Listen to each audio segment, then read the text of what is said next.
Ya, baik, Bapak Ibu sekalian, sebelum kita sama-sama akan membahas eh, di dalam pembinaan kita pada malam hari ini tentang Natal dan tuduhan kekafiran, mari sama-sama kita berdoa terlebih dahulu untuk minta pimpinan dan dukungan daripada Tuhan dalam kita bersama-sama belajar tentang Natal dan segala tuduhan kekafiran yang mereka lontarkan bagi kita orang-orang Kristen. Mari kita berdoa. Bapa di surga, kami bersyukur pada malam hari ini di tengah-tengah kesibukan kami, Kau masih memberikan kami waktu dan kesempatan sekali lagi untuk bersama-sama mengikuti persekutuan doa, dapat berdoa bersama, bahkan lebih daripada itu ya Tuhan, kami masih diizinkan oleh Tuhan untuk belajar lagi tentang kebenaran firman Tuhan, terutama berkaitan dengan peristiwa Natal. Kami memohon kiranya dengan anugerah-Mu Tuhan boleh menolong setiap kami supaya kami boleh dapat memahaminya dengan baik, dan berharap ketika kami boleh dapat belajar tentang peristiwa Natal ini, boleh berikan pengertian yang benar sehingga memberikan pemaknaan juga yang benar di dalam kami merayakan Natal, dan sehingga ketika kami boleh merayakan Natal, Tuhan boleh dimuliakan dan ini boleh menjadi berkat bagi kami dan bahkan juga dengan orang-orang yang ada di sekitar kami. Terima kasih ya Tuhan, ini doa kami di dalam nama Tuhan Yesus kami berdoa. Amin. Ya baik, sebelum saya melanjutkan, apakah suara saya terdengar dengan jelas? Soalnya di sini hujan lumayan besar, jadi noise jelas ya. Oke, jelas. Saya coba share screen dulu ya. Ya, apakah sudah bisa dilihat? Ya, contoh sudah. Ya, baik. Pada malam hari ini kita akan bersama-sama untuk membahas satu tema yang saya rasa ini merupakan satu tema yang sangat lekat dengan kita, karena setiap tahun kita merayakannya ya, yaitu tentang Natal. Dan bahkan kalau kita berbicara tentang Natal, sebetulnya perayaan Natal ini, euforia Natal ini sebetulnya bukan hanya untuk orang Kristen saja begitu ya. Kalau kita melihat fenomena Natal ini, yang bukan Kristen pun turut ya ikut-ikutan gitu ya merayakan Natal sebetulnya. Nah, misalnya kalau Bapak Ibu bisa lihat di Singapura, sebetulnya Singapura itu lebih orang Kristennya presentasinya sangat sedikit sekali. Nah, tapi kalau misalnya di dalam bulan Desember ini yang dekat-dekat dengan perayaan Natal, maka kalau kita misalnya melancong ke sana begitu ya, kita dapat melihat nuansa Natal di Singapura itu sangat dekat sekali begitu. Nuansa Natal itu, euforia Natal itu di kota di sana, itu luar biasa begitu ya. Ketika kita turun dari Bandara Changi atau misalnya kita ke Harbourfront gitu ya, atau mulai dari ada terminal di Tanah Merah sana, itu sudah disambut dengan aksesoris Natal gitu ya, dan segala macam yang berkaitan tentang Natal, yang menunjukkan bahwa Natal sebetulnya bukan hanya dirayakan oleh orang Kristen gitu ya, tetapi juga yang bukan orang Kristen juga ikutan gitu ya merayakan Natal. Demikian pula kalau misalnya di Jepang begitu ya. Di Jepang presentasi orang Kristen sangat minim sekali. Lebih banyak agama Shinto begitu ya. Namun nuansa Natal begitu di bulan-bulan Desember itu sangat lekat sekali begitu ya. Bahkan mereka juga turut mengambil kebijakan untuk bulan Desember ini meliburkan ya, banyak kegiatan-kegiatan yang diliburkan gitu, seolah-olah mereka pun juga merayakan Natal, padahal mereka hanya ikut-ikutan gitu ya, ikut libur Natalnya aja. Nah, ketika kita berbicara tentang Natal, maka saya percaya bahwa seperti yang saya katakan sebelum tadi, karena Natal ini merupakan sebuah perayaan Natal, sebuah perayaan yang bukan hanya dirayakan oleh orang Kristen, maka berbicara tentang Natal ada begitu banyak informasi-informasi yang kita peroleh berkaitan dengan Natal gitu ya. Nah, berkaitan dengan informasi tersebut, ada yang memberikan informasinya dengan benar, ada pula yang memberikan informasi yang miring gitu ya, atau yang tidak benar. Nah, kalau misalnya kita lihat di internet, kita ketik kata Natal gitu ya, maka akan semua keluar yang berkaitan tentang Natal. Nah, kita perlu hati-hati ya ketika membaca informasi tentang Natal di internet. Nah, diharapkan dengan kita belajar pada malam hari ini berkaitan dengan Natal dan tuduhan kekafiran, maka kita sebagai orang Kristen ya dapat lebih memahami dengan baik lagi tentang Natal, ya dapat menolong kita untuk memahami lebih baik lagi tentang Natal dengan benar. Dan saya berharap juga kiranya dapat membantu bagi kita ya untuk memaknai perayaan Natal itu sendiri begitu bagi kita sebagai orang Kristen. Ya karena tidak sedikit juga kita sebagai orang Kristen ketika kita merayakan Natal kita memaknai perayaan Natal itu dengan keliru gitu ya. Dan berharap juga dengan kita belajar pada malam hari ini Natal dan segala tuduhan-tuduhan kekafiran atau tuduhan-tuduhan miring yang berkaitan tentang Natal, maka menolong setiap kita gitu ya. Paling tidak kita punya apa ya? Punya jawaban, ya, punya jawaban atau kita punya konsep dan pemahaman yang benar tentang Natal itu sendiri untuk membela apa yang kita percayai tentang Natal. Kita tuh nggak mau menerima bahwa Natal kamu itu kan dari kekafiran begitu kan. Nah, otomatis kita dengar bahasa-bahasa yang seperti itu, kita sebagai orang Kristen, wah, itu satu bahasa yang bagi saya begitu ya, seharusnya kita terganggu begitu ya. Dan pada malam hari ini kita akan membahasnya ya. Kita akan mulai dengan apa itu Natal. Dan pada malam hari ini kita akan lebih banyak melihat Natal itu dari sisi fakta historisnya ya, bukan secara teologis ya. Percaya kalau teologis kita sudah banyak tahu ya tentang Natal. Apa itu Natal? Nah, kalau berbicara tentang Natal, kita akan melihat secara etimologi kata. Maka Natal itu bisa diartikan bermacam-macam gitu ya. Di dalam bahasa Latin disebut Dies Natalis yang artinya hari lahir. Lalu kemudian di dalam bahasa Inggris kuno, Natal disebut, wah ini spellingnya susah begitu ya. Kayaknya ini bahasa Inggris kuno ini diadopsi dekat-dekat dengan bahasa Latin ya ini. Ya spellingnya seperti ya di dalam layar gitu ya, spelling saya pasti ya nggak bagus gitu ya, ini susah. Ya seperti itulah, bisa dibaca kan? Ya Christ Messi gitu ya. Tapi kalau lihat dari susunan katanya itu diadopsi sebetulnya dari bahasa Latin ini. Atau Christ Messi sama aja gitu ya di dalam perkembangan bahasa di tahun 1131 yang berarti Misa Kristus.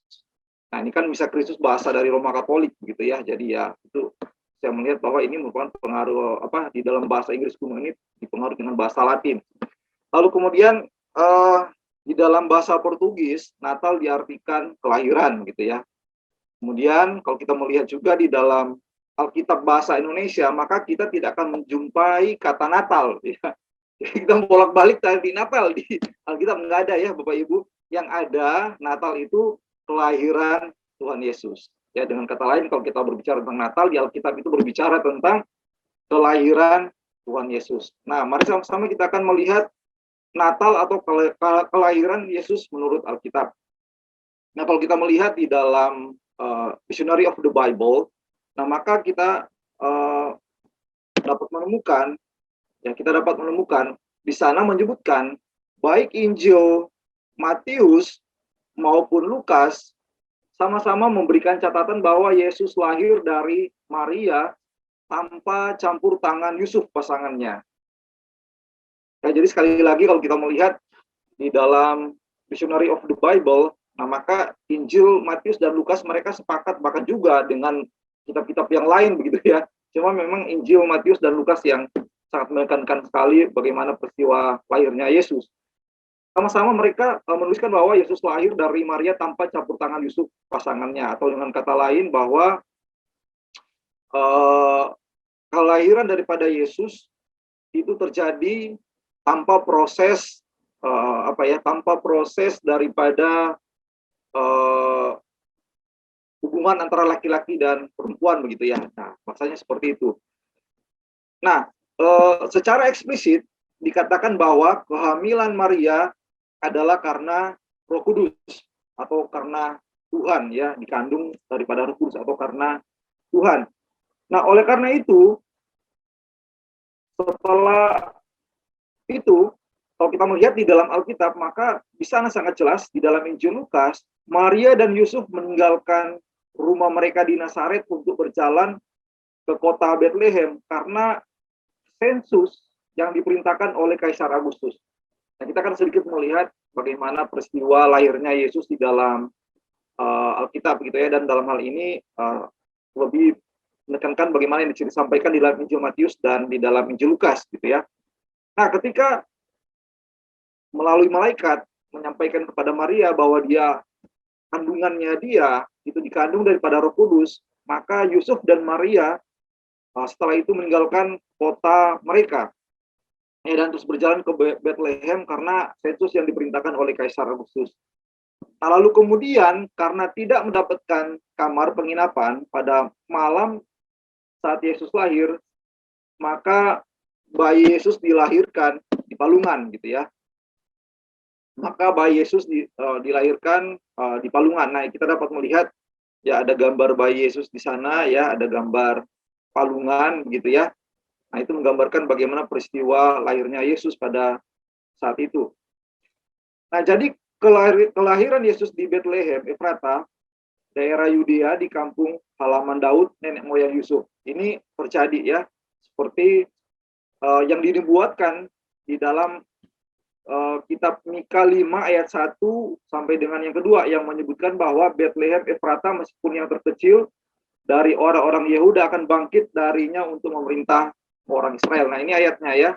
Mika 5 ayat 1 sampai dengan 2 yang bunyinya demikian. Tetapi engkau, hai Bethlehem Efrata, hai yang terkecil di antara kaum-kaum Yehuda, daripadamu akan bangkit bagiku seorang yang akan memerintahkan Israel, yang permulanya sudah sejak purbakala, sejak dahulu kala. Sebab itu ia akan membiarkan mereka sampai waktu perempuan yang akan melahirkan telah melahirkan, lalu selebihnya dari saudara-saudaranya akan kembali kepada orang Israel. Nah, ini betul-betul terjadi ya, Bapak Ibu ya. Bagaimana proses kelahiran Yesus itu yang sudah dinubuatkan jauh sebelumnya oleh Nabi Mika. Nah, itu betul-betul terjadi. Jadi oleh karena sensus yang dilakukan oleh Kaisar Agustus, maka Maria dan Yusuf pergi ke kota Bethlehem.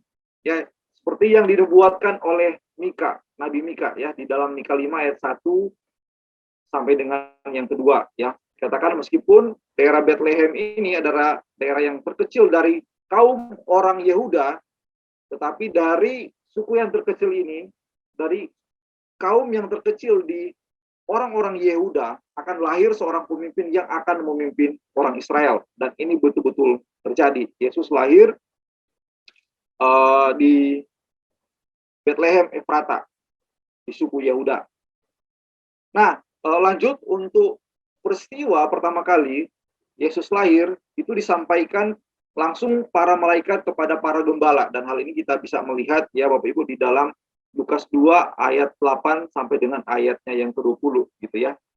Ketika Yesus lahir, maka berita Natal itu, berita kelahiran itu langsung disampaikan kepada para gembala oleh para malaikat.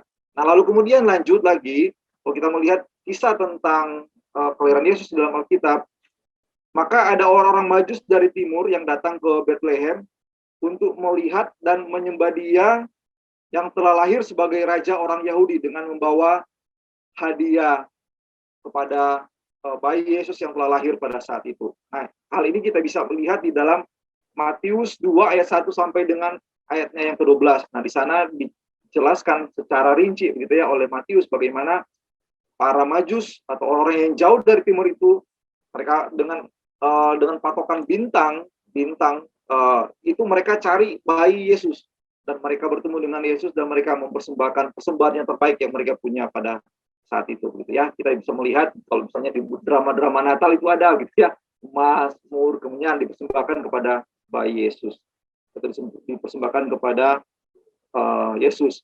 Nah, setelah itu lanjut ya cerita tentang kelahiran Yesus.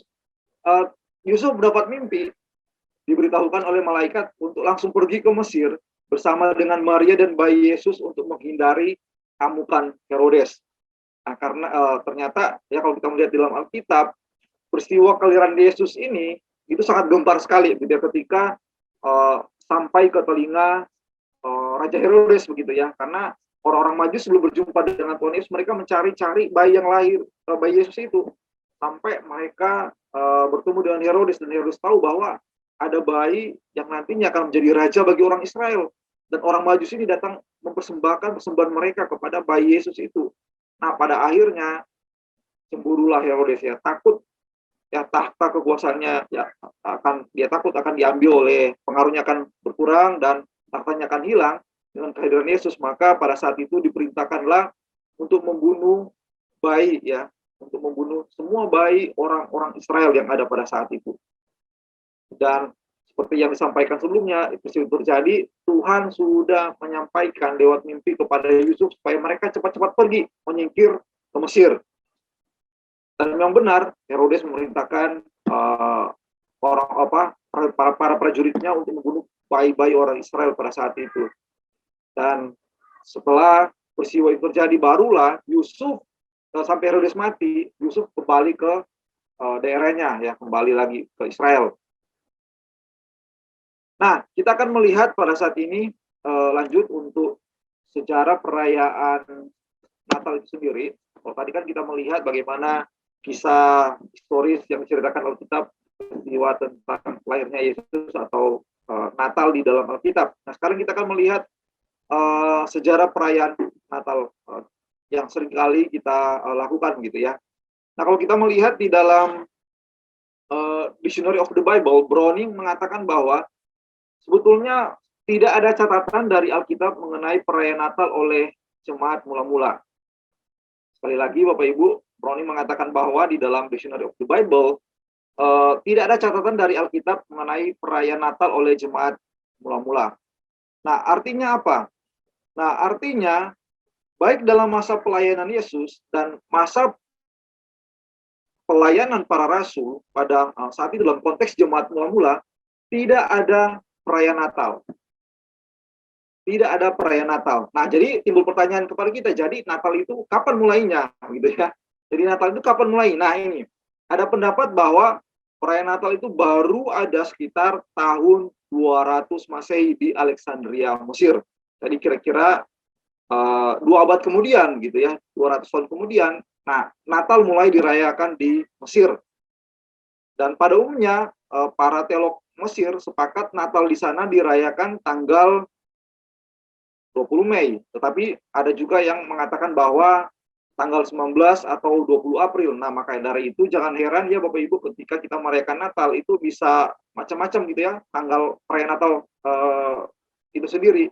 Ada yang sudah dari bulan November sudah mulai merayakan Natal. Terus Desember, ada juga bulan Januari. Bahkan bulan April pun yang seperti informasi yang kita peroleh ini, ada yang masih merayakan Natal. Nah, kalau di tempat-tempat yang lain, itu juga mereka, terutama di daerah Timur Tengah, merayakan Natal bisa di tanggal 5 Januari, ada juga yang merayakan 6 Januari, ya, tapi pastinya di bulan Desember. Nah, perayaan Natal itu sendiri, kalau kita melihat di dalam ensiklopedia, maka itu dimulai untuk khususnya pada tanggal 25 Desember, itu dimulai oleh Sextus Julius Africanus. Ya, sekitar tahun 221 Masehi ya, seperti di awal tadi di dalam layar kita dapat melihat bahwa perayaan Natal itu sekitar tahun 200 Masehi gitu ya di Alexandria Mesir. Nah, yang merayakannya adalah yang mendesak perayaan Natal pertama itu dilakukan itu Sextus Julius Africanus sekitar tahun 221 Masehi dan diterima dengan luas itu sekitar pada abad kelima. Jadi 300 tahun kemudian, barulah tanggal 25 Desember itu mulai terus berkembang dan banyak yang merayakan di tanggal 25 Desember. Nah, tetapi yang menariknya Bapak Ibu, ada yang berpendapat bahwa tanggal 25 Desember bukanlah tanggal kelahiran daripada Yesus. Nah, pendapat ini diperkuat berdasarkan kenyataan bahwa pada malam Yesus lahir, disebutkan dalam Alkitab, para gembala masih menjaga dombanya di padang rumput, di dalam Lukas 2 ayatnya yang ke-8. Nah, sehingga pada bulan Desember, bagi mereka itu tidak mungkin para gembala masih bisa menjaga domba-dombanya di padang rumput. Sebab musim dingin pada saat tersebut telah tiba, sudah tidak ada rumput yang tumbuh lagi. Nah, maka dari itu, ya seperti yang saya katakan di sebelumnya, di dalam penetapan perayaan Natal itu sendiri, begitu di Timur Tengah itu bervariasi begitu ya. Ada yang merayakannya di bulan November, di bulan Desember, ada juga di bulan Januari, dan ada juga bahkan sampai ada perayaan-perayaan dilakukan sampai bulan April. Ya, mereka merayakan Natal di bulan April. bahkan ada satu sumber yang saya baca, perayaan Natal itu, eee, ada yang merayakan itu hampir setiap bulan begitu ya, jadi bingung juga begitu ya, karena memang mereka, tidak menemukan satu informasi yang jelas tentang tanggal ya, tanggal lahir tepatnya Tuhan Yesus itu tanggal berapa begitu ya, sehingga yang menimbulkan, respon perayaan Natal ya demikian beragam gitu ya, bermacam-macam tafsiran. Oke, kita akan melihat di dalam, tradisi-tradisi perayaan Natal dalam gereja. Lanjut kita akan sama-sama melihat tradisi-tradisi perayaan Natal dalam gereja ada apa saja. Yang pertama yang biasanya kita lihat Yesus itu lahir di kandang, ya. Nah, sama seperti di dalam, gambar kita ini ada sebuah foto yang saya ambil dari internet gitu ya, di dalam sebuah perayaan Natal, jadi mereka membuat kandang begitu ya, kandang seperti ini dan ya di situ ada lampinnya, ada beberapa, ornamen-ornamen, hewan di sana begitu ya, untuk, menceritakan bahwa Yesus lahir di kandang gitu ya. Nah, sebetulnya konsep yang demikian lebih banyak dilakukan di dalam tradisi gereja Eropa pada umumnya, ya. Jadi mereka memahami bahwa Tuhan Yesus lahir di sebuah kandang yang seperti di dalam, gambar ya di slide saya, gitu ya. Jadi model kandangnya demikian, begitu. Nah, tetapi kalau kita melihat lebih jauh lagi tentang tradisi Yesus lahir di kandang ini, ternyata bagi orang-orang di Palestina, di Syria, Lebanon, Mesir, Irak, dan beberapa negara Timur Tengah lainnya, kita pun saya melihat bahwa ada begitu banyak juga memahami bahwa kandang yang dimaksud ya kandang seperti yang di dalam gambar ini, gitu ya. Ya banyak banyak yang, merayakan Natal dan membuat kandang seperti itu, begitu. Nah, tetapi seperti yang saya katakan tadi bahwa berbeda dengan orang-orang Kristen di Timur Tengah ya. Nah, eee, ketika mereka melihat, mendengar atau, eee, cara kita merayakan Natal dan mengatakan Yesus lahir di kandang dengan model seperti ini, bagi mereka, mereka akan merasa heran begitu.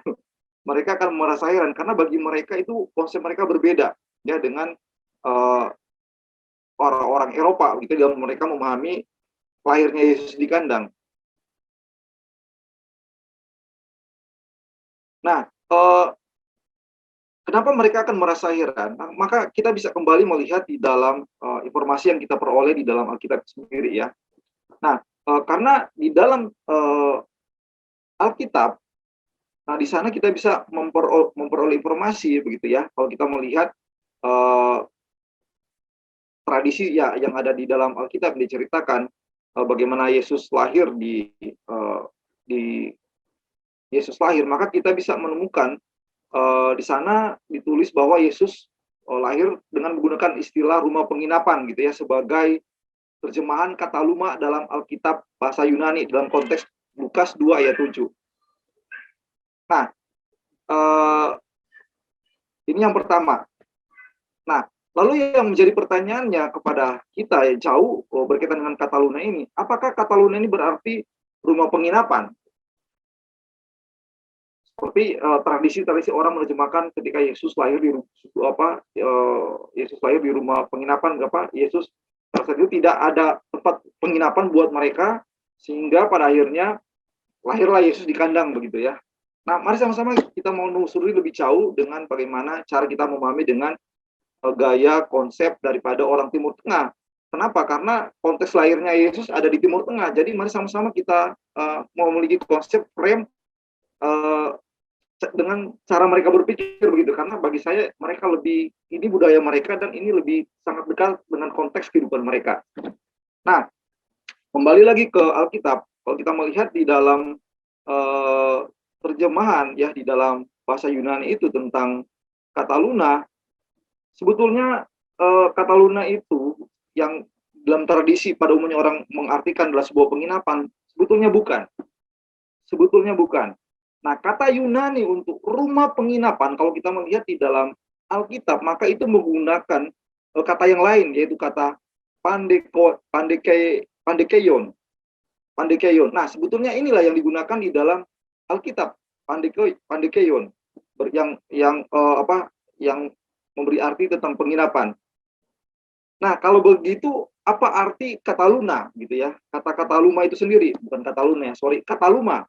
Nah, kalau kita melihat di dalam kisah Markus 14 ayat 14, maka kata luma itu diartikan sebagai ruang tamu dalam sebuah rumah. Jadi bukan penginapan gitu ya, seperti misalnya hotel, motel begitu ya, beda. Jadi itu ruang tamu sebuah rumah.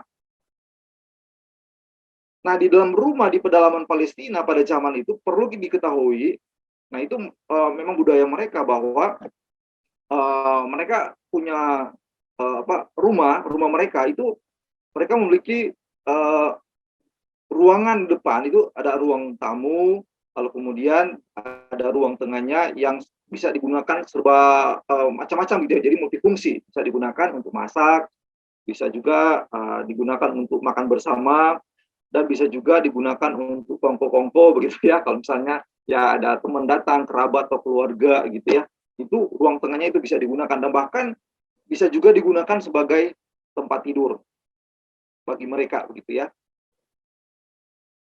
Lalu kemudian untuk ruangan tengah ini biasanya terbagi atas 2 lantai begitu ya, dengan perbedaan ketinggian lantai itu 1 meter. Ini di ruang tengahnya gitu ya, dibagi 2 lantai. Jadi ada lantai atas dan lantai bawah. Nah, untuk malam hari, lantai bawah itu digunakan sebagai kandang atau ternak gitu ya, kandang ternak gitu, dan ada beberapa palungan. Nah, ini budaya di dalam tradisi Timur Tengah, Palestina pada saat itu. Jadi, ketika mereka punya rumah, maka di ruang tengahnya itu mereka buat 2 lantai. Dan lantai di atas itu bisa digunakan ya duduk bersama, makan bersama, bisa juga sebagai tempat tidur bersama gitu ya. Dan di bawahnya itu di ruang tengah itu, nah itu tempat di mana para keledai ya, dibawa keledai untuk menginap. Nah, biasa dulu kan untuk perjalanannya itu menggunakan hewan gitu ya, keledai, ya, buah unta begitu ya. Nah, itu dibawa juga di dalam rumah tersebut dan di lantai bawah itulah tempatnya. Dan di sana Timur Tengah pada zaman itu bagi mereka sama sekali tidak merasa jijik untuk tidur dalam suatu ruangan dengan ternak mereka, yaitu di ruang tengah tadi begitu ya. Kalau misalnya di ruang atas itu ya sudah penuh orang, banyak orang dan tidak bisa tidur bersama, mereka akan tidur bersama ruang tengah tersebut dan mereka itu tidak merasa jijik dan mereka anggap itu suatu hal yang biasa bagi mereka. Nah, dalam hal inilah barangkali yang dimaksudkan oleh Lukas tempat di mana bayi Yesus lahir, yaitu bersebelahan dengan sore. Ini share screen saya hilang. Saya share screen lagi ya. Ya, share screen saya sudah bisa dilihat ya. Nah, jadi ini berbeda dengan konsep daripada orang-orang barat tadi begitu ya. Dan barangkali mungkin sebagian kita yang memahami bahwa ya kandangnya seperti ini begitu ya. Jadi berbeda dengan cara pandang daripada orang-orang yang ada di Timur Tengah ya, terutama orang Palestina pada saat itu ketika mendengar bahwa Yesus lahir di kandang. Memang betul dia lahir ya di tempat yang kotor seperti itu begitu ya, tapi bukan seperti kandang yang seperti kita pahami seperti ini begitu. Berbeda. Dan bagi mereka bahwa ketika mereka tidur bersama berdampingan dengan ternak mereka di ruang tengah tersebut itu bukanlah merupakan satu hal yang masalah bagi mereka begitu. Nah, di dalam bukunya Pak Andar Ismail ya, nah jadi saya ulangi bahwa konsep tentang kandang itu berbeda dengan kita. Kalau bagi orang-orang Timur Tengah begitu, ya bagi mereka ketika Yesus lahir di yang dikatakan bahwa di dengan palungan, di tempat makan binatang seperti itu. Nah, dalam konsep mereka ya itu di dalam satu ruangan begitu ya. Nah, di dalam bukunya Pak Andar Ismail menambahkan bahwa tentang buku Selamat Natal gitu ya. Kemungkinan juga Yusuf tinggal di rumah keluarga jauhnya di sana, karena memang Yusuf berasal dari sana begitu. Karena memang daerah dari Bethlehem ini, daerah tempat lahirnya Yesus ini di dalam konteks pada saat itu merupakan sebuah daerah yang sangat kecil sekali di daerah Yudea ini. Bethlehem Yudea ini adalah sebuah ya kampung sekali begitu lah, boleh dengan bahasa kita begitu. Jadi dan Yusuf berasal dari sana. Nah, bagi Pak Andar Ismail besar kemungkinan ketika Yusuf dan Maria pada saat itu mencari tempat untuk menginap itu karena sensus ya semua dan mereka harus pulang ke kampung mereka masing-masing, pada saat itu penuh. Nah, eee, yang dimaksudkan dengan tempat penginapan itu adalah ya kerabat jauh daripada, Yusuf itu sendiri karena memang Yusuf dari sana begitu ya. Nah, ini satu buku, Selamat Natal ini sangat baik sekali ya Bapak Ibu, Pak Andar Ismail ini cara gaya menulisnya itu, gaya populer gitu ya. Jadi bahasanya enak, bisa ketawa-ketawa, tetapi bukan berarti dengan gaya bahasanya yang, lucu dengan ada, yang lelucon dan praktis itu, miskin pengetahuan. Banyak sekali pengetahuan yang bisa kita peroleh di sana. Nah, Pak Andar Ismail menambahkan bahwa kemungkinan juga Yusuf pada saat itu tidak tinggal, di penginapan seperti yang orang-orang bayangkan ya, pada umumnya begitu ya, tapi tinggal di kerabat jauhnya sendiri karena memang Yusuf berasal dari sana begitu. Nah itu berkaitan dengan, kandang, ya tradisi kandang di dalam perayaan Natal kita, lalu kemudian ada unsur juga yang lain di dalam perayaan Natal itu ada pohon Natal. Nah, eee berbicara tentang pohon Natal ini ada berbagai versi cerita ya, yang bisa kita jumpai berkaitan dengan adanya pohon Natal di setiap perayaan, Natal. Nah, yang pertama adalah ini dikaitkan dengan, eee, Santa Boniface. Nah, katanya pada saat itu ya, menceritakan bahwa, Santa ini kenapa ada pohon Natal, karena pada saat itu, eee ada pohon cemara yang tumbuh di tempat pohon hoak yang rubuh kemudian dipukul oleh Santa Boniface ini saat akan menyelamatkan anak kecil yang akan dikorbankan kepada dewa Thor. Nah, ada yang mengaitkan, eee, pohon Natal dengan cerita yang demikian gitu ya. Cerita yang ya sebetulnya ya tidak masuk di akal gitu ya. Lalu kemudian ada juga ada cerita pula yang mengaitkan kenapa di dalam setiap perayaan Natal kita itu ada pohon Natal dikaitkan dengan cerita Martin Luther. Nah, ceritanya begini. Nah, satu ketika, katanya Martin Luther berjalan-jalan di hutan. Nah, pada satu malam ia melihat ada sebuah cahaya bintang, eee, yang menembus ranting-ranting pohon cemara. Lalu karena takjubnya, si Martin Luther ini, maka dia memotong pohon cemara tersebut dan membawa pulang. Ya, kemudian dihiasilah, pohon cemara tersebut dengan lilin, eee, dengan, aksesoris Natal gitu ya, diberikan, cahaya begitu ya, seperti itu. Nah, ada juga yang mengkaitkan pohon Natal itu unsur pohon Natal itu di setiap perayaan Natal, kita itu dikaitkan dengan penyembahan berhala di sana gitu ya, dikaitkan dengan, penyembahan berhala. Nah, seperti, ada penggunaan dihias dengan topeng-topeng kecil katanya, ada hiasan-hiasan kecil. Nah, itu semuanya ditujukan kepada Saturnalia. Saturnalia ini merupakan, salah satu bentuk dewa matahari, yang disebut Saturnalia, karena dewa matahari ini bermacam-macam gitu ya. Disebut dewa matahari, tetapi dia memiliki beragam gitu ya. Ada Saturnalia, ada juga yang disebut sebagai, Osiris, ada Horus, dan ada Apollo. Jadi dewa matahari bermacam-macam gitu ya, itu dipersembahkan ke sana. Nah, itu menurut mereka gitu ya dalam tradisi-tradisi, kenapa, ada pohon Natal gitu ya. Nah, lalu kemudian ada juga, selanjutnya unsur selanjutnya dalam perayaan Natal ini kartu Natal dan tukar kado. Ya, kita sering melakukannya juga ya. Ya, ada kartu Natal dan, tukar kado. Nah, eee asal-usul penggunaan kartu Natal ini ya kalau, saya mencoba mencari ya begitu ya, sumber-sumbernya itu dikatakan bahwa, sebetulnya tidaklah pasti ya. Namun kartu Natal komersial ini pertama dicetak itu di London atas perintah Sir Henry Cole tahun 1843. Jadi, pertama kali kartu Natal ini ada itu tahun 1843 ya di London, Inggris. Nah lalu kemudian kartu Natal ini dilukis oleh John Kellott, ya, John Kellott yang menggambarkan sebuah keluarga termasuk seorang anak kecil yang terlihat sedang minum ya. Jadi di dalam kartu Natal ini, ada gambar-gambar ya dan ini digambar oleh John Kellott. Nah, pada mulanya kartu Natal buatan Inggris ini jarang menampilkan gambar-gambar ya bertema spiritual atau musim dingin gitu ya. Nah, seperti yang disebutkan tadi bahwa itu hanya ya ada keluarganya begitu ya, ada gambar keluarganya, ada anak kecilnya, bahkan mereka sedang minum anggur begitu ya. Nah, pada mulanya ya seperti itu. Lalu kemudian di sana terus berkembang, mereka lebih menonjolkan pada akhirnya kepada gambar-gambar ya seperti bunga, peri, terus gambar-gambar menarik lainnya yang berkaitan dengan musim semi. Nah, kalau di Amerika itu berbeda lagi, Bapak Ibu. Louis Sprang adalah seorang penerbit yang pertama kali mencetak kartu Natal komersial di Amerika. Nah, walaupun sempat tidak populer karena ada kartu pos, namun di tahun 1920-an kembali menjadi populer di AS.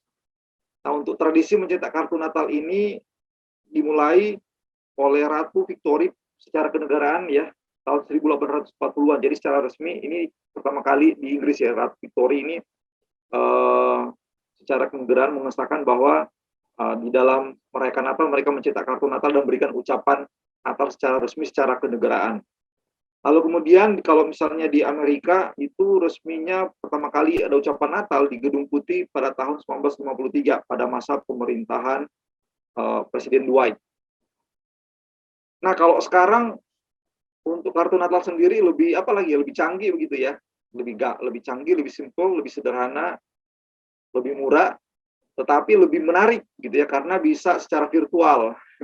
Jadi kita bisa menulis kartu Natal, menulis ucapan Natal itu di kartu Natal secara virtual ya, dengan gambar-gambar yang menarik dan dengan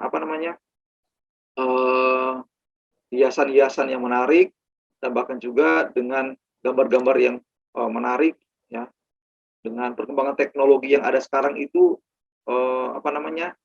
dengan kejanggihan yang ada memberikan daya tarik tersendiri ya ketika kita mengucapkan selamat Natal di dalam kartu Natal secara virtual ya, bisa bergerak gambarnya gitu ya. Terus ada juga dengan ada lagu-lagunya yang nuansa Natal, jadi itu lebih enak gitu ya dilihat. Nah, itu berkaitan dengan kartu Natal dan tukar kado. Lalu ada yang satu lagi, Sinterklas atau Santa Claus. Nah, untuk tradisi ini biasanya dirayakan pada tanggal 6 Desember, yakni seorang tokoh yang tokoh legenda gitu ya, yang namanya si Nicholas, yang mengunjungi rumah anak-anak pada saat itu.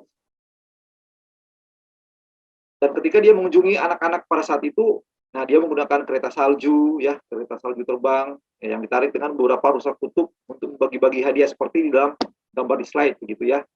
Nah, kononnya katanya Santa Nicholas ini sebenarnya berasal dari Myria dan dipercaya hidup pada sekitar abad ke-4 Masehi.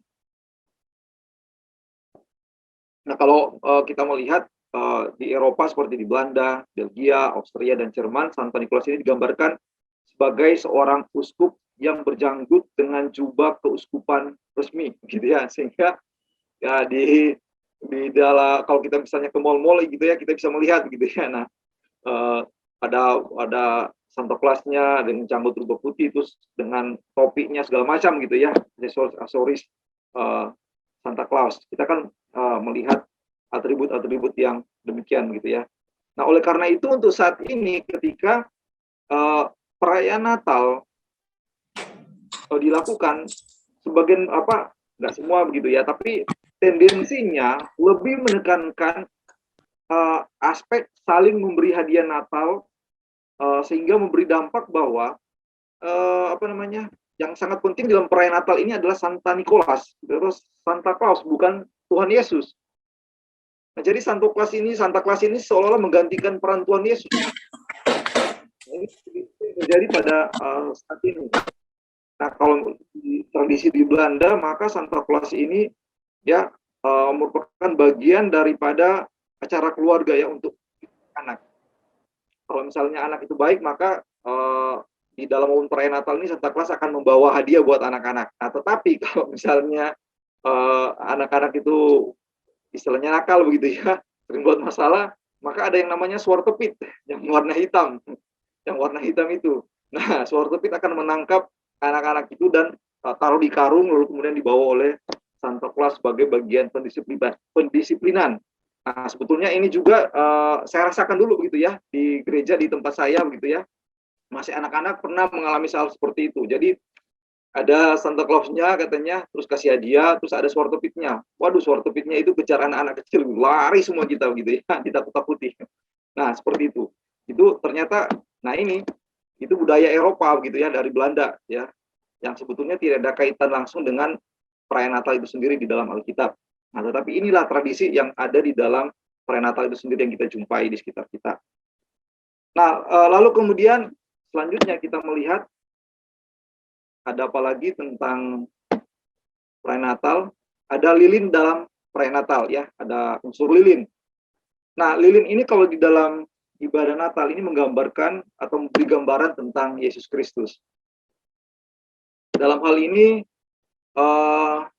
Yesus dilambangkan sebagai terang bagi dunia yang gelap. Nah, seperti yang disampaikan di dalam Perjanjian Lama begitu ya, Yesaya 9 ayat 1 sampai 6. Di sana disebut bahwa Yesus itu sebagai terang yang besar, dibuatkan oleh Yesaya bahwa Yesus itulah terang yang besar. Ya, sebagai terang yang besar bagi orang Israel.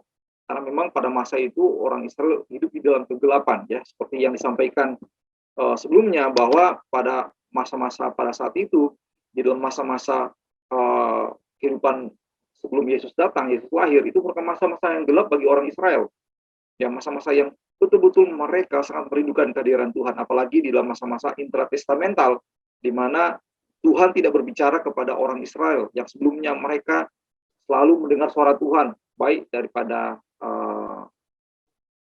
nabi-nabi, lalu kemudian kepada lewat para imam, para hakim, raja. Tuhan berbicara kepada melalui mereka, tetapi di dalam masa-masa tersebut bukan masa-masa kegelapan yang paling gelap bagi orang Israel. Sehingga Yesaya menubuatkan Yesus itulah terang yang besar. Dan kalau kita melihat di dalam Perjanjian Baru, maka di dalam Yohanes 1 ayat 1 sampai 18, Yesus dikatakan sebagai terang manusia. Tambahkan juga Yesus itu bukan sebagai terang manusia, tapi dia juga adalah sebagai sumber terang bagi kehidupan manusia. Dia adalah terang, betul dia adalah terang, tetapi dia juga di saat yang sama adalah sumber terang bagi kehidupan manusia. Karena dia adalah terang yang sejati bagi kehidupan manusia, bahkan bagi dunia ini. Nah, berkaitan dengan perayaan Natal ini dengan penyalaan lilin, kalau kita melihat lebih lanjut sebetulnya penyalaan lilin ini bukan hanya di dalam ibadah-ibadah Natal ya, di dalam ibadah-ibadah Natal, tetapi juga kalau kita melihat lebih jauh di dalam perayaan Natal ini, maka kita bisa menjumpai di toko-toko pun begitu ya, ada yang menyalakan lilin Natal gitu ya, hiasi pohon Natal, dan juga ada lilin-lilin Natal. Bahkan juga tidak hanya di toko-toko begitu ya, di rumah-rumah ya, itu ada lampu-lampunya yang berkelap-kelip, dan ada lilin-lilin ya, lilin Natal yang menerangi di rumah-rumah yang merayakan Natal. Nah, katanya kononnya menurut tradisi, penggunaan lilin dan lampu-lampu kelap-kelip ini merupakan pengaruh dari pesta cahaya orang Yahudi yang disebut Hanukkah. Nah, hari raya ini dirayakan sekitar di masa Advent ya, di masa Advent, dan Natal dan sering juga disebut sebagai Natal daripada orang Yahudi. Nah, ini berkaitan dengan perayaan Natal gitu ya. Nah, jadi dengan adanya ini juga langsung sedikit memberikan informasi gitu ya, bagaimana cikal bakal perayaan Natal itu dirayakan, sebetulnya ada kaitan juga dengan ini ya gitu. Nah, sekarang kita akan langsung melihat yang terakhir, tuduhan-tuduhan kekafiran berkaitan dengan perayaan Natal ya. Nah, yang pertama dari kata Christmas itu sendiri. Dari kata ini dikatakan berasal dari kata Christmas, mes, yang berarti misa Kristus gitu ya. Karena itu ada yang beranggapan atau ada orang Kristen yang anti Natal mengatakan bahwa asal usul Natal itu adalah gabungan dari kekafiran dan penyembahan berhala dan Katolik. Waduh, ini luar biasa sekali ya tuduhan-tuduhan mereka. Nah, bagaimana respon kita ketika kita mendengar tuduhan yang seperti ini? Karena ini ada di internet gitu ya. Ini ada di internet. Mereka mengatakan seperti itu. Nah, bagaimana jawaban kita? Nah, jawabannya kita bisa begini, Bapak Ibu. Sebetulnya sangat mudah sekali bagi kita untuk menjawabnya. Begini, Kalau yang berasal dari bangsa kafir saja bisa kita gunakan selama itu kita saring begitu ya. Selama kita saring ya bisa kita gunakan, apalagi itu berasal dari gereja Katolik, ya kan? Ini kan hanya persoalan nama. Kita bisa gunakan kata Natal tersebut begitu. Jadi sebetulnya nggak ada masalah begitu ya, dan tidak bisa dijadikan alasan yang kuat untuk menuduh bahwa kata eh, dari kata Natal ini merupakan sebuah konsep kekafiran begitu ya, sehingga dengan beralasan nantinya mereka tidak mau merayakan Natal begitu. Nah lalu kemudian selanjutnya begitu ya, kalau lihat kan ini hanya persoalan nama, ya kan? Kalau begitu ya gampang aja begitu kan, kita gunakan aja kata Natal di dalam bahasa Indonesia begitu, nggak usah pakai kata Christmas gitu kan. Sehingga tuduhan-tuduhan semacam ini begitu ya, ya tidak ada. Nah selanjutnya Bapak Ibu kita juga bisa melihat ya kebenaran ini kalau kita melihat di dalam eh, Encyclopedia Britannica yang berasal dari bahasa Portugis yang artinya dilahirkan atau berkenaan dengan kelahiran.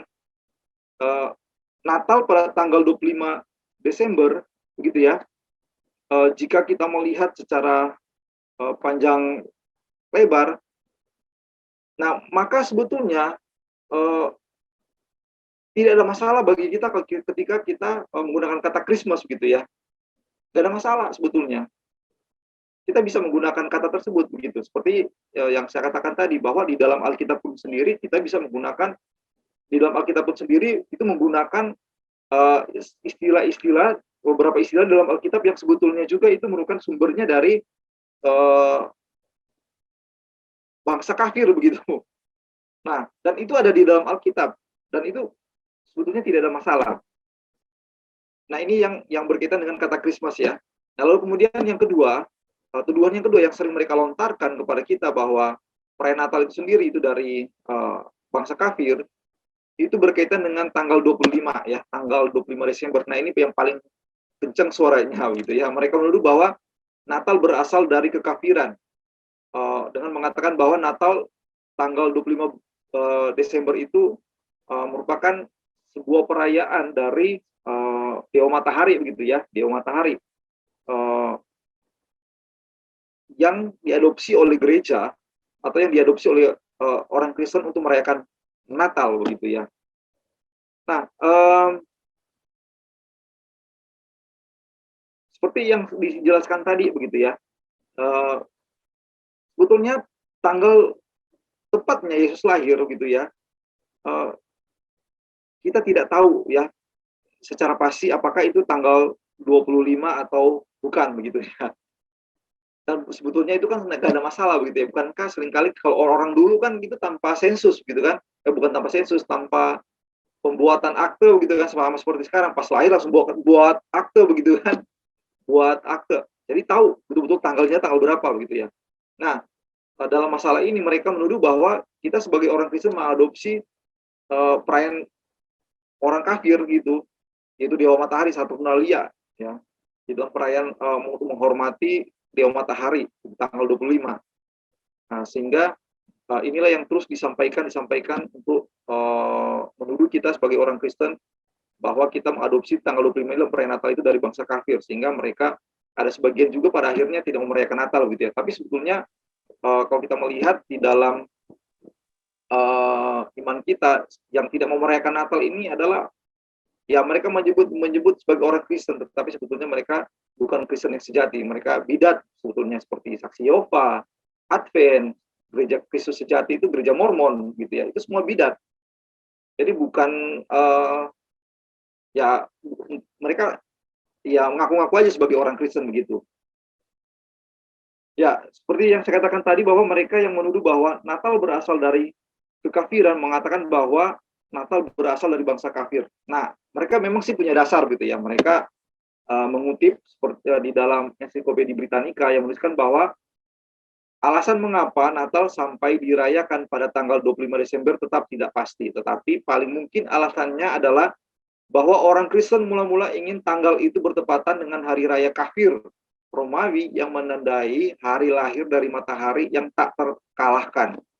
Hari raya ini merayakan titik balik matahari pada musim dingin di mana siang hari kembali memanjang dan matahari mulai naik lebih tinggi di langit. Nah, jadi mereka menggunakan di dalam ensiklopedia Britannica ini untuk mendukung konsep mereka bahwa kita sebagai orang Kristen ketika mereka Natal di tanggal 25 itu diadopsi dari perayaan kafir gitu ya, yang menyembah dewa matahari. Nah, jadi kebiasaan yang bersifat tradisional yang berhubungan dengan Natal sebetulnya kalau kita melihat begitu ya,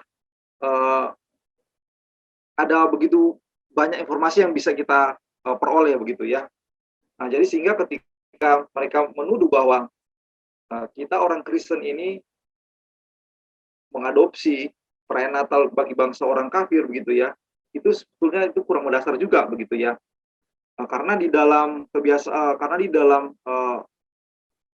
sumber-sumber yang terus berkembang ada begitu banyak informasi-informasi ya yang memberikan informasi kepada kita bahwa informasi yang mereka gunakan ini sangat tidak mendasar sekali begitu.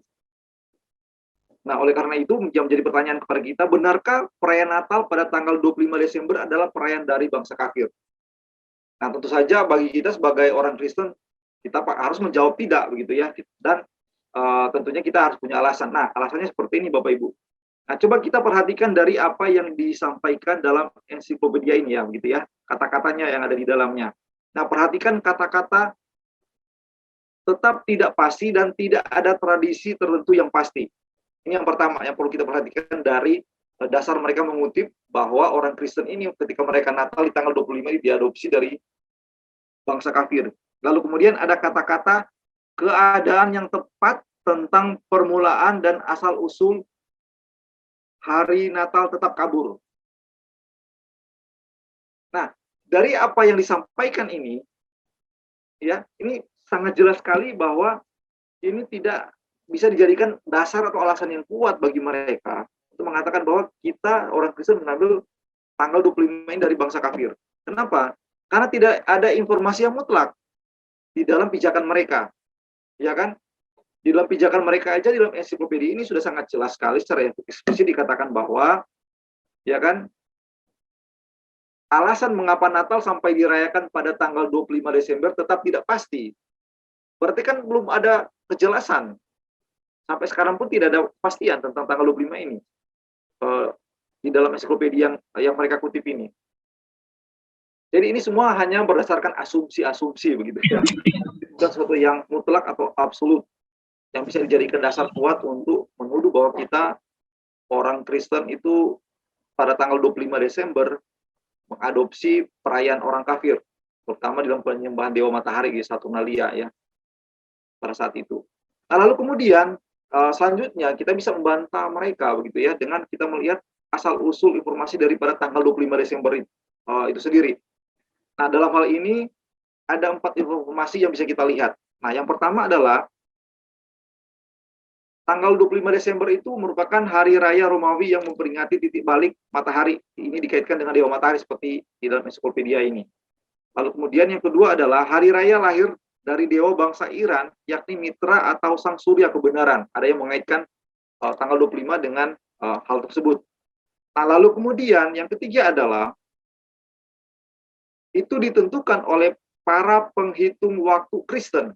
Nah, jadi tanggal 25 ini ditentukan sebagai tanggal daripada hari Natal atau hari lahirnya Yesus itu ditentukan oleh orang Kristen sendiri. Meskipun memang banyak komentar bahwa dasar mereka di dalam mereka menghitung tanggal 25 sebagai hari lahirnya Yesus itu cara mereka menghitungnya itu sebuah cara yang kurang bertanggung jawab begitu ya.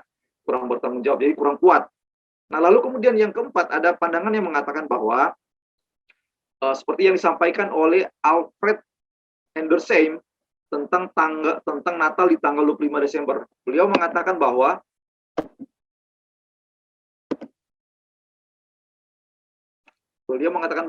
tanggal dari hari raya pentabisan Bait Allah bulan Kislev tanggal 25 kelihatannya telah diadopsi oleh gereja. Telah diadopsi oleh gereja kuno sebagai tanggal kelahiran dari Tuhan kita yang terpuji. Natal adalah pentabisan dari bait Allah yang sejati, yang adalah tubuh daripada Yesus itu sendiri. Dan hal ini ada di dalam Yohanes 2 ayat 19 sampai dengan ayat 22. Nah, Bapak Ibu sekalian coba perhatikan dengan usulan poin 3 dan keempat ini. Dari poin yang ketiga dan yang keempat ini tidak menunjukkan asal-usul perayaan Natal itu sendiri berasal dari kekafiran. Itu sangat jelas sekali ya dari sumber di mana yang mengatakan bahwa Natal dilaksanakan tanggal 25 Desember itu di dalam poin yang ketiga ditentukan oleh para pengikut Kristen. Ada juga yang mengatakan seperti yang disampaikan oleh Alfred Hendersheim bahwa tanggal 25 ini adalah merupakan sebuah perayaan pentabisan bait Allah di bulan Kislev tanggal 25 yang diadopsi oleh gereja kuno sebagai kelahiran daripada Tuhan Yesus. Nah, ini jawaban kita Bapak Ibu, ya. Ini bukti di mana bahwa sebetulnya tuduhan mereka kurang mendasar dan tidak mendasar ya. Mengatakan bahwa kita ini merayakan Natal di tanggal 25 Desember ini mengadopsi daripada hari raya orang kafir gitu ya. Karena kita juga punya bukti-bukti yang lain yang menunjukkan, yang mengarahkan kita bahwa kita merayakan Natal itu dengan konsep kekristenan gitu, bukan dengan konsep kekafiran. Nah, lanjut Bapak Ibu, dan kalau boleh kata pun andai kata gitu kan, andai kata sekalipun tanggal 25 Desember itu diadopsi dari perayaan kafir, ya kan? Kan kita perlu lihat motivasinya apa. Di dalam ensiklopedia tadi sangat jelas dikatakan bahwa motivasi ketika orang-orang Kristen itu mengadopsi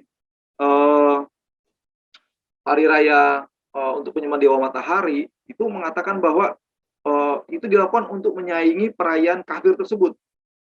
Dan bukankah juga kalau kita lihat di dalam Alkitab, kita bisa temukan di dalam Alkitab ada beberapa hal yang diadopsi dari bangsa kafir gitu, ya kan?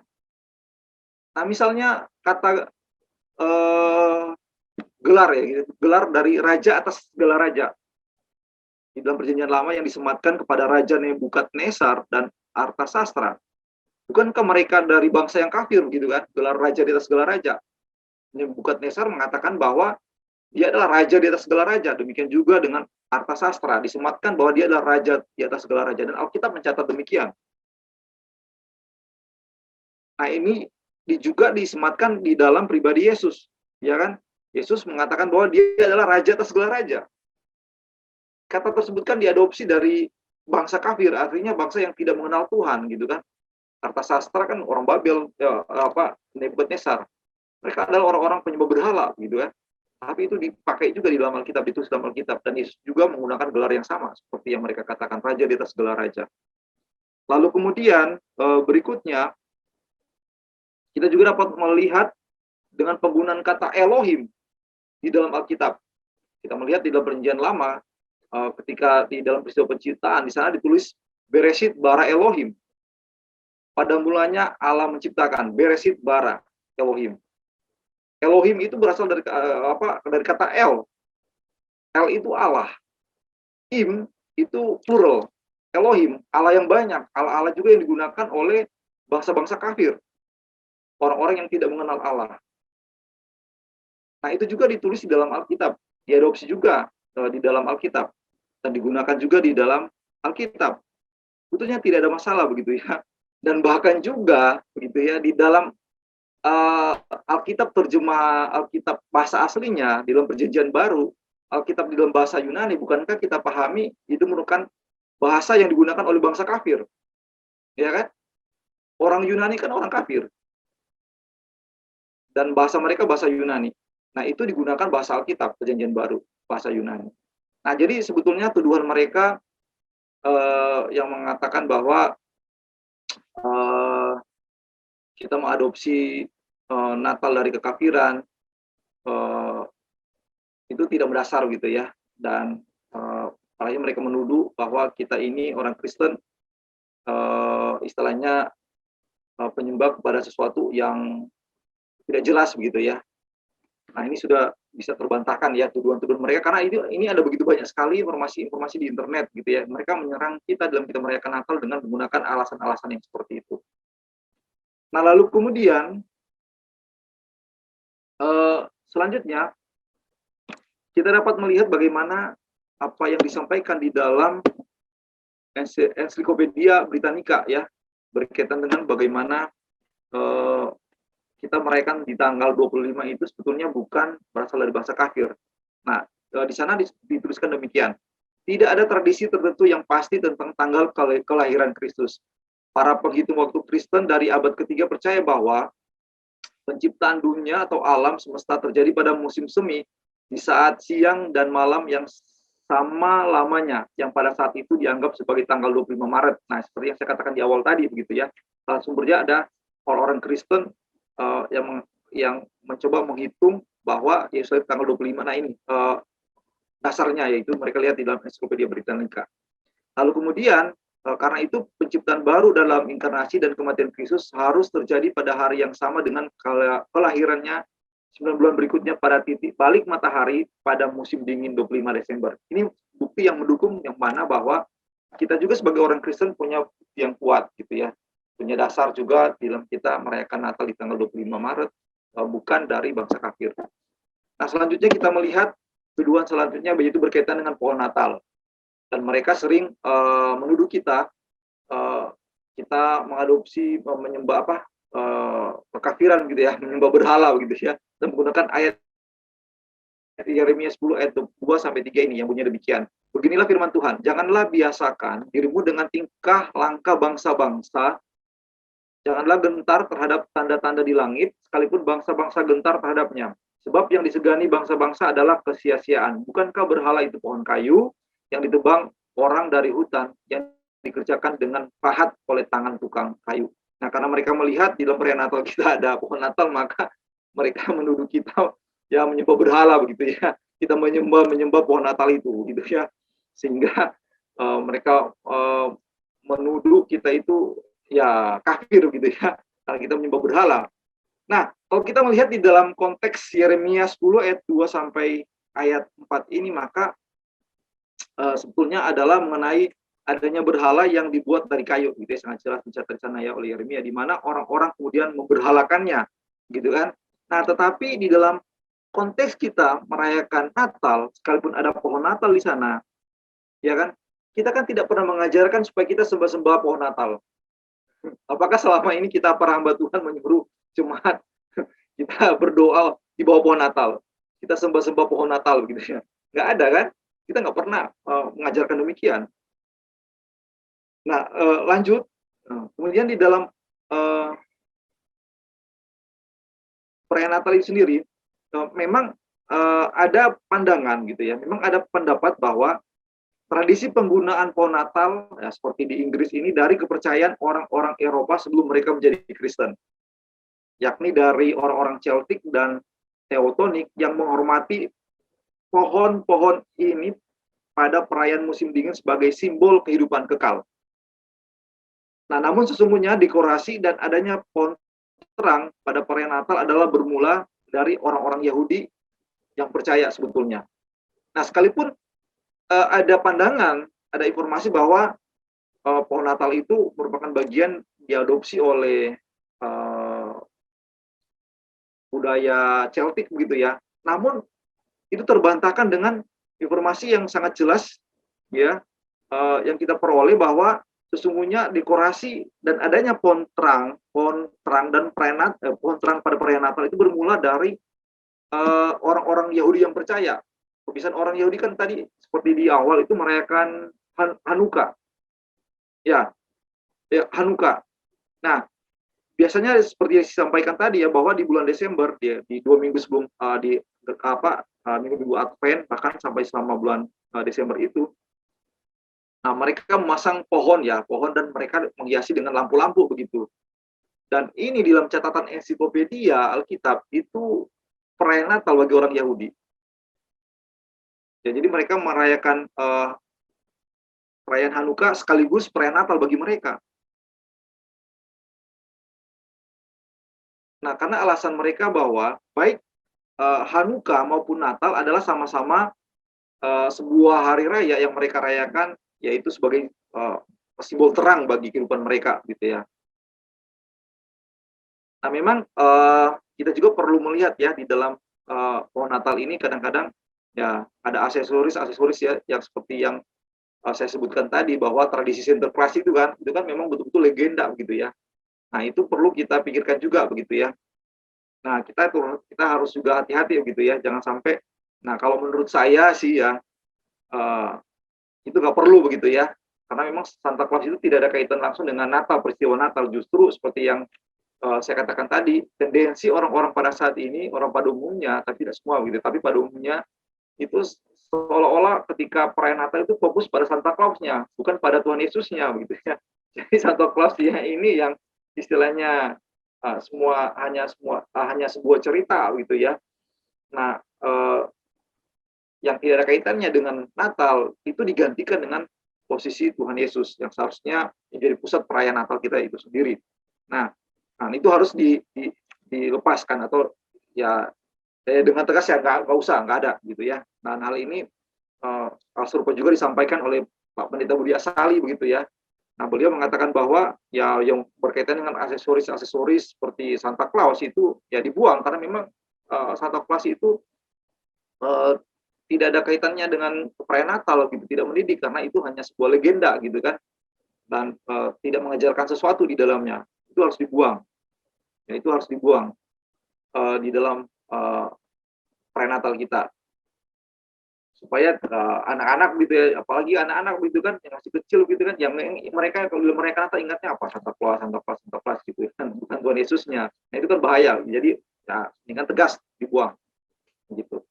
Nah jadi, yang terakhir, apa yang kita bisa pelajari dari pembahasan kita tentang Natal dan tuduhan-tuduhan kekafiran berkaitan dengan Natal? Yang pertama adalah meskipun Alkitab tidak menulis ada perayaan Natal, bukan berarti kita tidak boleh merayakan Natal. Karena memang ya di dalam Alkitab itu sendiri tidak melarang kita untuk merayakan Natal gitu ya. Jadi ya sah saja kalau kita merayakan Natal. Jadi jangan sampai ada sama seperti orang-orang Kristen tertentu yang sampai tidak merayakan Natal. Nah, tapi sekali lagi saya mengatakan bahwa yang melarang kita ini tidak merayakan Natal itu sebetulnya mereka bidat gitu ya, seperti gereja Saksi Yehova, Advent, gereja Kristus Sejati, itu gereja Mormon, semua bidat sesat. Nah, dan mereka itu paling menentang kita merayakan Natal gitu ya. Walaupun mereka sendiri begitu ya mengucapkan selamat Natal, otomatis kan mereka sendiri merayakan Natal begitu ya, tapi malu-malu begitu ya, karena memang keluarga saya sebagiannya Advent gitu di Manado. Oke, lalu kemudian uh, kesimpulan yang bisa kita peroleh atau yang kita pelajari, yang dapat kita pelajari dari pembahasan kita pada malam hari ini adalah, ya Natal harus tetap dirayakan gitu ya, tetapi perlu diingat, yang paling utama bukan kemeriahan dan segala macam aksesoris Natalnya, tetapi makna sejati daripada Natal itu sendiri, ya, yang perlu kita tekankan di dalam setiap perayaan Natal kita, yaitu penggenapan janji Allah untuk menyelamatkan orang yang berdosa, gitu ya, seperti yang disampaikan di dalam Yohanes 3 ayat 16. Sana disampaikan oleh Yohanes bahwa karena begitu besar kasih Allah akan dunia ini, sehingga ia mengaruniakan anaknya yang tunggal sehingga setiap kita yang percaya kepadanya tidak binasa melainkan memperoleh hidup yang kekal. Seharusnya ini yang perlu kita tekankan di dalam setiap perayaan Natal kita, yang paling utama yang harus kita ingat. Jadi bukan kemeriahannya, ya bukan aksesoris Natalnya, itu boleh ada gitu kan. Ya, tapi kembali lagi ya, ini yang penting dan terpenting di dalam kita merayakan Natal. Apalagi pada saat ini begitu ya, di gereja kita sebentar lagi merayakan Natal gitu ya. Puji Tuhan itu sudah dihias dengan sangat-sangat baik sekali gitu ya, baik di CB2 maupun di gereja pusat, puji Tuhan ya. Kita sudah melihat bagaimana hiasan-hiasan Natal sudah ada dan itu sangat-sangat baik sekali gitu ya. Tapi diingatkan bahwa dalam perayaan Natal kita bukan hiasan-hiasan Natalnya ya, bukan aksesoris Natalnya yang indah-indah, tetapi kita harus ingat bahwa makna Natal sejati dalam kita merayakan Natal itu sendiri, yaitu kita mengingat bagaimana kasih Allah yang besar bagi kita orang yang berdosa, di mana dia menggenapi janjinya untuk menyelamatkan orang-orang yang berdosa, sehingga Kristus harus lahir di dalam dunia ini berinkarnasi bagi kita yang berdosa ini. Nah, lalu kemudian kesimpulan berikutnya atau yang bisa kita pelajari berikutnya, ini menjadi satu pertanyaan refleksi pribadi kepada kita semua. Sudahkah Yesus Kristus yang telah lahir ke dalam dunia ini, lahir juga dalam hati kita? Ini sangat penting. Ya. Satu pertanyaan yang praktis, tetapi ini satu pertanyaan yang esensi di dalam kehidupan kita sebagai orang percaya. Jangan-jangan kita merayakan Natal dari tahun ke tahun, tetapi bayi Natal itu tidak pernah lahir di dalam hati kita. Yesus itu tidak pernah lahir dalam hati kita. Wah, itu kan repot gitu kan, sayang sekali gitu kan. Kita hanya merasakan euforia, sukacita di dalam merayakan Natal itu hanya secara duniawi gitu kan. Bukan secara spiritual yang paling esensi dalam kehidupan kita sebagai orang berdosa. Dan yang paling terakhir, jangan lupa gitu kan, karena Yesuslah sumber jawaban di dalam kehidupan manusia yang berdosa ini. Mari sama-sama kita harus beritakan berita Natal itu kepada setiap orang yang belum percaya, ya, terutama bagi keluarga kita. Biarlah berita Natal itu menjadi kado utama kita, menjadi kado yang paling berharga kita yang kita berikan kepada keluarga-keluarga kita, supaya mereka yang belum percaya pada Kristus bisa mengenal Kristus dan Kristus hadir dalam hati mereka. Bukankah ini berita Natal, hadiah Natal yang terbesar yang dapat mereka peroleh? Ya, saya berhenti sampai di sini. Semoga ini boleh memberkati kita semua. Dan di akhir pembinaan ini, ya saya mendahului untuk mengucapkan selamat Natal kepada kita semua ya, karena memang prenatal itu tidak harus tanggal 25 ya kan, dari kita dari bulan November, Desember sudah sebagian ada yang merayakan Natal. Dan malam hari ini karena topik kita berbicara tentang Natal, ya saya langsung mendahului dengan mengucapkan selamat Natal. Baik, sampai di sini ada yang mau bertanya atau ada yang mau tambahkan? Itu silakan. Saya share screen-nya dihentikan dulu ya. Ya, saya tanya. Ya, gimana kok? Mau tanya apa lagi, contoh? Oh, sorry. Atau mau ditambahkan atau mau sharing juga nggak apa-apa di dalam kita menyambut Natal. Silakan. Contoh aja nih. Ya, silakan Pak Ketua. Yang tadi untuk mengenai kelahiran di kandang itu, jadi ya, sebenarnya yang tepat tuh di mana, Contoh? Ya, memang kan betul di kandang, tapi konsep kandangnya itu berbeda dengan kandang yang dipahami oleh kita pada umumnya begitu ya. Kita kan memahami bahwa kandang itu kan terpisah gitu ya dari rumah, sama seperti kita punya kandang begitu ya, kita ya samakan seperti itulah ya. Nggak ada kandang itu kita taruh di samping rumah kita gitu kan. Tetapi dalam tradisi orang Palestina pada saat itu, tempat binatang itu, tempat hewan itu yang mereka bawa di dalam, kalau mereka melakukan perjalanan, bahkan yang punya si tuan rumah itu berada satu rumah di dalamnya. Ya, di ruang tengah itu, di ruang tengah ada 2 lantai. Ya, 2 lantai. Ya, lantai yang pertama, ya lantai yang paling atas itu digunakan ya tempat masak, tempat kongko-kongko, bahkan juga sekaligus tempat tidur. Nah, kalau di sana sudah penuh, maka sudah menjadi tradisi bagi orang-orang Palestina di zaman tersebut. Mereka akan tidur di lantai bawah, yang tempat di mana ada para hewan-hewan, ya hewan-hewan yang mereka bawa. Kan dulu kan alat transportasinya pakai keledai gitu ya, pakai unta ya, semacam gitu kan. Nah, itu dibawa ke dalamnya. Dan itu bagi mereka itu satu hal yang lumrah. Ya, jadi mereka tidak merasa jijik begitu ya. Tinggal berdampingan, tidur berdampingan ya begitu dengan hewan mereka begitu. Begitu kok. Jadi kesimpulannya itu bukan sesuatu yang spesial ya, Contoh ya. Tetapi itu adalah merupakan satu hal yang spesial, karena kan Yesus lahir dia di kondisi yang seperti itu, ya kan? Cuma maksud saya adalah itu di dalam tradisi orang Eropa, karena memang kekristenan mula-mula lebih berkembang di sana. Konsep mereka tentang kandang itu berbeda dengan yang ada pada saat konteks pada saat itu begitu. Tetap kelahiran Yesus di sana itu pada konteks pada saat itu tetap mempresentasikan bahwa betul-betul dia lahir di tempat yang hina begitu. Saya tambahkan ya. Ya, silakan. Jadi penafsiran tentang kata 5 itu menuju pada rumah itu juga bukan satu-satunya penafsiran ya. Jadi itu hanya salah satu penafsiran. Kata 5 itu sendiri juga bisa berarti gua sebenarnya. Nah, memang dalam hal ini sulit untuk menentukan di manakah Yesus itu benar-benar dilahirkan. Apakah di penginapan, ataukah di rumah, ataukah di gua. Tempatnya kita yang tidak tahu pasti. Tapi yang pasti di sana ada kain lampin, yang pasti di sana ada palungan. Karena itulah yang dikatakan malaikat kan. Itu sebagai tanda para gembala akan menjumpai bayi itu dibungkuskan kain lampin, ditaruh di dalam palungan. Itu jelas menunjuk pada tempat binatang ya. Hanya memang yang tidak pasti adalah di mananya begitu. Apakah di penginapan, ataukah di rumah kerabatnya, atau di gua. Di gua di sini sebagai tempat persinggahan sebenarnya ya. Dan kita memang tidak bisa mengetahui dengan pasti. Hanya penekanannya seperti yang Contoh Jani katakan betul, bahwa penekanannya dalam Yesus lahir dalam kesederhanaan. Bisa bayangkan dia ditaruh dibungkus lampin dan ditaruh di palungan. Itu penekanan di situ aja ya. Terima kasih. Oke, makasih Muse. Gimana Ho? Apa sudah bisa terjawab? Oke, Cantau. Ya, apakah masih ada lagi yang mau bertanya? Kalau tidak ada, kita tutup dalam doa ya. Tanya contoh, sorry. Oke, silakan Koyen. Contoh, seumpamanya ini, di negara kita melarang untuk Natal itu dibuat, maksudnya dihiasi dengan aksesoris seperti itu. Ya, ada pohon Natal, ada ya seperti aksesoris yang selama inilah kalau Natal itu. Ya, ya.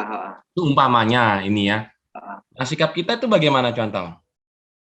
Ya, nggak masalah Apakah toh. kita ngotot gitu, atau ya sudah biarkan aja gitu ya. Kalau dilarang nggak boleh pohon Natal, nggak boleh pasang ornamen, ya nggak masalah gitu. Itu gimana kita contoh? Ya, nggak masalah Koyen. Pohon Natal juga itu kan yang pohon cemara itu kan. Kalau di daerah yang lain saat ini juga ada pohon Natalnya bukan dari pohon cemara. Itu dari pohon pisang. Pohon pisang dihiasi dengan aksesoris Natal. Itu kan hanya aksesoris. Kan kembali lagi yang terpenting makna Natal itu sendiri gitu kan. Kita memaknai seperti apa. Itu kan hanya kemeriahan aja, pendukung-pendukung. Seperti itu. Iya, contoh. Terima kasih, contoh. Ya. Contoh. Ya, silakan. Mau nanya ini, bukan mau nanya sih, cuma mau. Oh, ini kok Burhan ini Pak Ketua. Nah, ini Pak, pernah dulu itu yang seperti contoh bilang pit hitam itu loh. Suara tepit. Itu saya paling ingat betul waktu anak saya dulu takut betul sama itu pit hitam. Apakah itu betul ada apa gimana, Cuan? Enggak ada itu kok, itu hanya tradisi gereja di Belanda sebetulnya. Dan itu juga pernah saya alami. Karena kan gereja Gemim itu kan pengaruh dari Belanda gitu kan, misionari Belanda yang membawanya di sana gitu kan. Nah, itu kalau setiap kali perayaan Natal itu ada Santa Claus-nya, ada suara tepitnya. Jadi bagi kita yang bandel di rumah gitu ya, nggak dikasih hadiah. Nah, saya dulu pernah dikejar-kejar sama mereka, waduh lari, ketakutan. Kejar-kejar itu cuma sampai lari dia ke sana. Benar-benar dimasukin karung lah, aku ingat itu. Karung sama sapu lidi. Jadi kita yang bandel itu didisiplinkan dengan cara seperti itu. Dan saya kira kan itu nggak mendidik gitu ya. Saya sampai sekarang itu ingat betul peristiwa itu. Padahal kan itu dibuat-buat aja begitu. Itu nggak betul kok. Terima kasih. Iya. Ya, masih ada lagi. Kalau nggak ada, kita tutup dalam doa ya. Mari kita berdoa.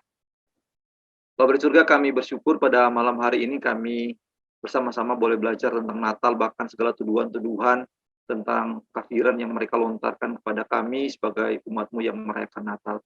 Tuhan, kami berharap kiranya melalui apa yang sudah kami pelajari pada malam hari ini, bukan hanya sekedar memberikan wawasan kami yang benar tentang berita Natal itu sendiri, namun kami juga berharap kiranya ketika kami sudah banyak tahu tentang perayaan Natal dan makna Natal yang benar, itu boleh menolong setiap kami supaya di dalam kami merayakan Natal dengan memaknainya secara benar dan bertanggung jawab seperti yang Tuhan mau.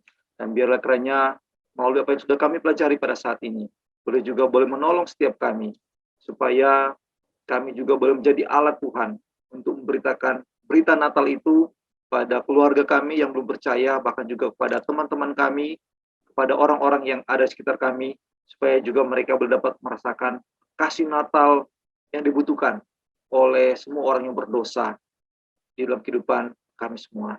Oleh karena itu ya Tuhan, tolong kami, bantu kami, supaya kami boleh menjadi saksi-saksi-Mu bagi orang-orang yang ada di sekitar kami. Bahkan juga kami berdoa pada malam hari ini di saat kami akan beristirahat, kami juga mohon kiranya Tuhan yang boleh menyatakan anugerah-Mu bagi kami, supaya kami bisa dapat beristirahat dengan baik, esok hari bisa kami bangun dengan tubuh yang sehat, segar, dan dapat melanjutkan semua tugas dan tanggung jawab serta pelayanan yang Tuhan masih percayakan di dalam kehidupan kami. Terima kasih ya Tuhan, ini doa kami di dalam nama Tuhan kami Yesus Kristus yang adalah sumber kebenaran, sumber terang, sumber satu-satunya bagi kami di dalam kami menghadapi dosa dan bahkan juga dengan kehidupan yang tidak menentu dalam dunia ini. Kami berdoa dan kami hidup. Amin.